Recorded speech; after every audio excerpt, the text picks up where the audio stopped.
écourté et acoustique.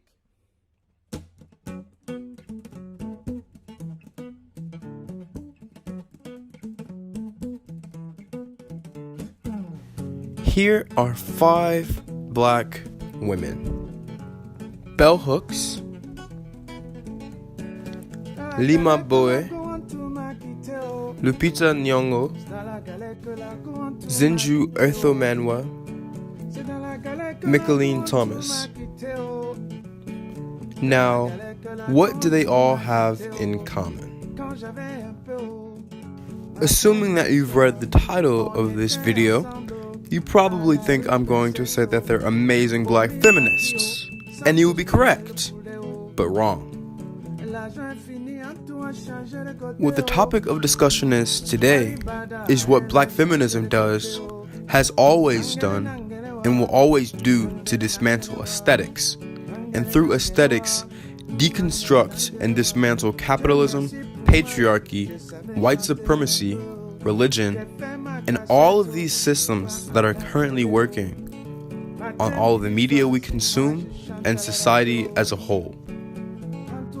Aesthetics, outside of its vernacular use, is the notion of what is beautiful, or what warrants the most focus, attention, and repetition.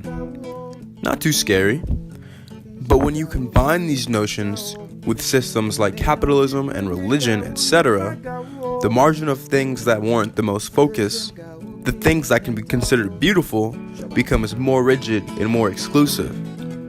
And this leads to a number of things, ranging from 90% commercials and 10% content when watching TV, to most historians agree that the modern feminist movement began on July 19th and 20th, 1848, in Seneca Falls, New York.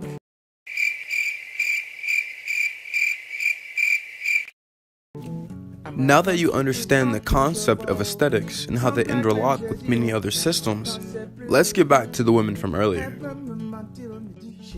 Bell Hooks, a huge name in black feminism, in her writing and loving blackness as political resistance, not only plants black women firmly at the forefront of theoretical and political criticism, but also speaks to black people on how dangerous loving blackness is to a white supremacist culture, encouraging and motivating to overcome feelings of inadequacy that are instilled in one in the forms of notions of class, race, and worth. Bell Hooks, like other black feminists, challenges what is considered to be essential in both media and beauty, reimagining the aesthetics of society. Lima Boe, a Liberian activist and mother, makes it her job to actively revolt against the effects that patriarchy has had against her country and her people. She and the women with her communally commit and risk their lives, not only for themselves and their country, but for those still to come, so that they may live lives without the pain and hardship that Lima and many others are working hard to heal. They imagine and they are forming a new aesthetic for their country, breaking away from the competitive individualism that roots from a capitalist patriarchal society, and towards the love and collectivity that is so evident in ancestry. I had a dream, and it was like a crazy dream. We decided to protest. We wore the white, saying to people we were out for peace.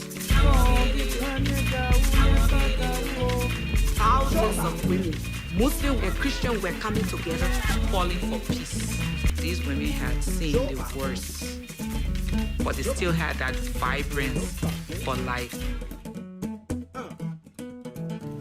Lupita Nyong'o is a familiar face on this list, which is only a testament to her work. Nyong'o, in her position in media as an African woman who subverts every standard of the aesthetic that idolizes whiteness with undeniable beauty, actively debunking the myth that beauty revolves around blonde, straight hair and blue eyes. And furthermore, she places black women firmly within mainstream media, showing future generations of their ability and instilling their worth and worthiness.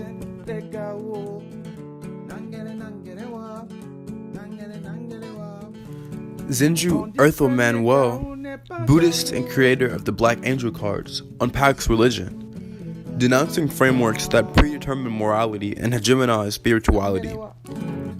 Manuel not only encourages a break from canonized theology, but also an exploration of oneself with mind, body, and spirit united. She imagines new aesthetics for spirituality that are based on self-love and healing, instead of notions of what isn't pure.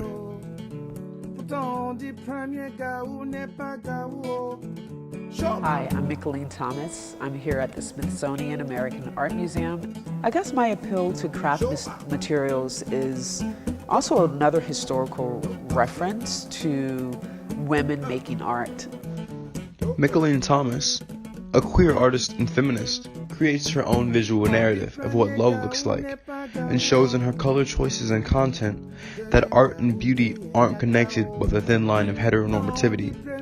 Using cutouts, paint, photography, sequins, and a myriad of other mediums, she depicts black women not just as colorful and powerful, but in love with themselves and their bodies. So what do these women have in common?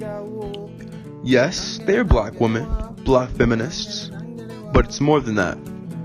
These women, through their thoughts and actions, are changing society and refusing to accept the molds that they've been told to fit into. They are redefining, reimagining politics, religion, love, beauty, and what it means to be free, and they represent women of the past and of the future.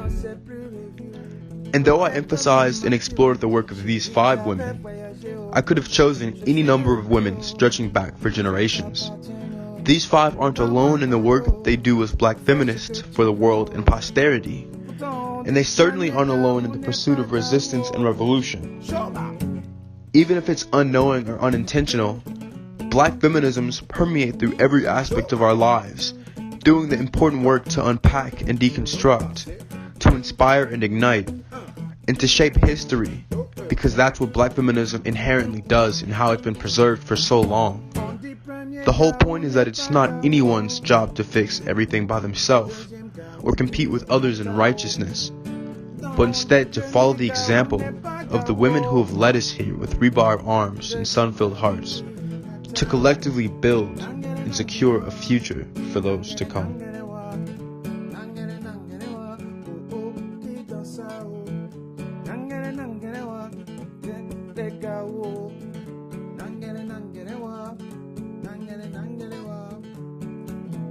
Premier gaou n'est pas gaou. Deuxième gaou qui est gaou. Nangelewa.